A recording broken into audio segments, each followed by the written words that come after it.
বিশ্ব স্বাস্থ্য সংস্থা আঞ্চলিক পরিচালক পদ থেকে শেখ হাসিনার মেয়ে সাইমা ওয়াজেদ পুতুলকে সরাতে পররাষ্ট্র মন্ত্রণালয়ের চিঠি দিয়েছে দুর্নীতি দমন কমিশন দুদক। রোববার দুদক থেকে এই সংস্থার চিঠি প্রেরণ করা হয়।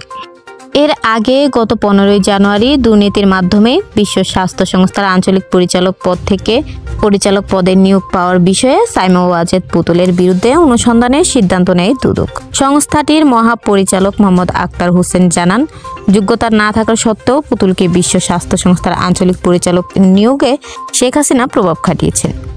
এছাড়া ক্ষমতার অপব্যবহার ও দুর্নীতির মাধ্যমে পূর্বাচলে প্লট বরাদ্দ নেয়ার অভিযোগে পুতুলের বিরুদ্ধে মামলা করে দুর্নীতি দমন কমিশন। এদিকে গত বছরের 30 অক্টোবর প্রধান উপদেষ্টার প্রেস উইং জানান, আর্থিক ও ফৌজদারি মামলা থাকায় পুতুলের মাধ্যমে বিশ্ব স্বাস্থ্য সংস্থার সঙ্গে কাজ করতে চায় না বাংলাদেশ সরকার।